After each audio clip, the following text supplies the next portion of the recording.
And we're back with the Noli mask. Last video, I worked on the planning and the modeling on the left side of Noli's head with the dry clay. The video where I just constantly talked and show nothing of the process of making the mask. In this video, you'll get to see the process of me making the Noli mask. Let's get right into it. I'll be filling up the cracks using plaster, and later on, when it dries, I'll go over half of the mask with a layer of Mod Podge. So why am I making the Noli mask? Well, one, I enjoy Forsaken. Forsaken is such a fun game to play. You can always play with friends and all that. I have actually made a lot of friends from that game. I like the designs from each character. And two, I've been using the same costume every year. Every year, I'm telling you. I keep using the same costume over and over again. The reason for that is because I don't want to spend so much money on a costume. Since I have the materials to make a costume, I don't really need to spend too much money on creating or getting items just to create a mask or something. And so, which is why I chose Noli. Noli has simple designs, and so I believe I can actually replicate that and make that into a real-life mask. Since that I have the supplies to actually make a mask, Noli is more simpler compared to the other killers, which is why I chose him. I apologize for the stuttering and the pauses I will be making during this video. For the tragedy mask in the design, I plan to make a thicker layer with the dry clay so I can make it pop.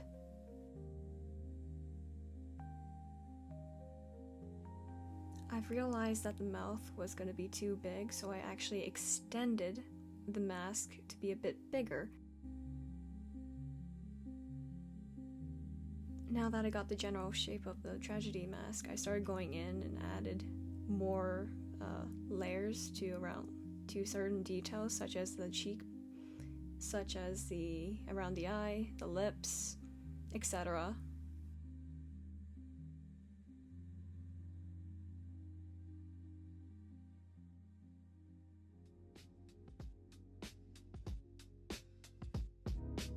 Once the clay dried up, I did the same process with the other half of the face.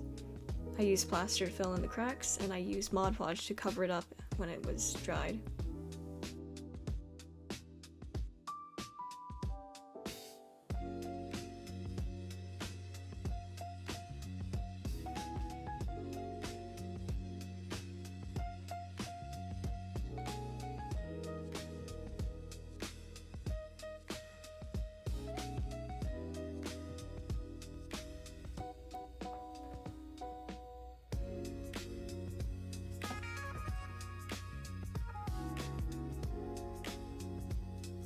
Before starting to paint the mask, I actually went around the rim of the mask and painted it with Mod Podge. That way, the thin layer of dry clay wouldn't crack and it won't come off as easily. Sorry for the quick pause, guys, but I just want to say that this channel will be mainly about art-related stuff. So I'll probably either be drawing characters, honestly. I don't know, man. Usually on digital, but sometimes I might draw something on paper, like this sketchbook right here. Oh, crap. It can probably be me showcasing some good art. You got some good art here. Some birds. Or it will be just me trying to finish up paintings I haven't really finished, like this mountain right here. Or it could be... Wait a minute. Anyways. Huh. I don't know, guys. You might need to take this as a sign. Maybe you need to subscribe, and perhaps you might need to like the video. Like the video, please. Now we're going to start painting. For the skin, in this reference, the skin appears to be more reddish purple than a bluish purple, if you know what I mean. So here I started off adding a reddish purple base to the skin.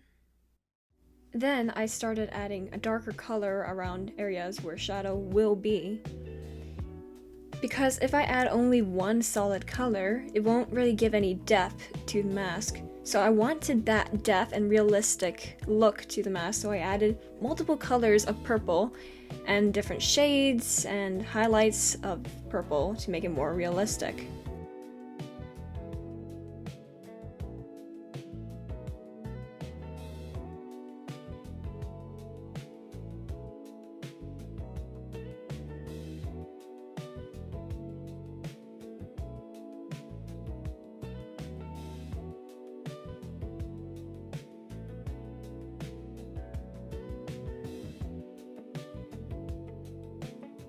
With the tragedy mask, I did the same thing. Although, I actually had a hard time finding a base color for this. The references, it was difficult to tell what the color was for the tragedy mask, so I kind of had to experiment between black, brown, and white to see if I can get a good color to use to paint the mask.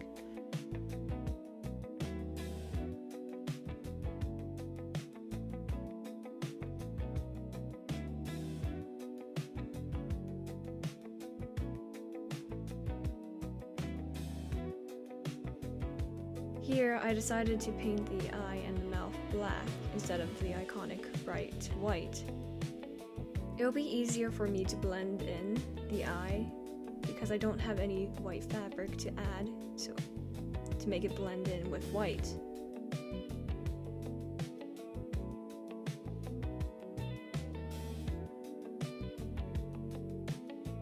I added a bit of a tint gray to make the mask seem worn out. That way it would look more realistic.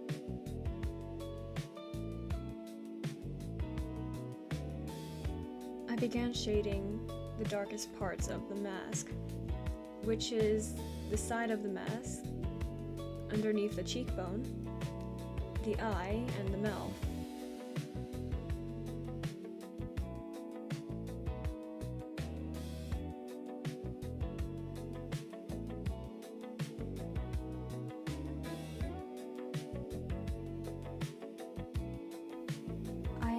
Painted the mask while I was off camera without realizing it, so unfortunately you won't see the full process, but you'll see the end result of it.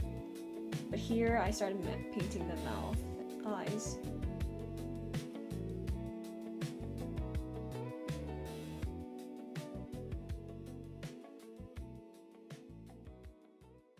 And here are the results. I was shocked that I was able to pull this off. I haven't painted in such a long time, so this was refreshing. I absolutely loved the skeleton, and I loved the colors. Now I could end the video right here, but I forgot to mention that this mask is a part of a costume I'm planning to wear for Halloween. While making the mask, I actually worked on Noli's crown and the Nova. Now that everything is done, I think I will show you the costume. What do you guys think?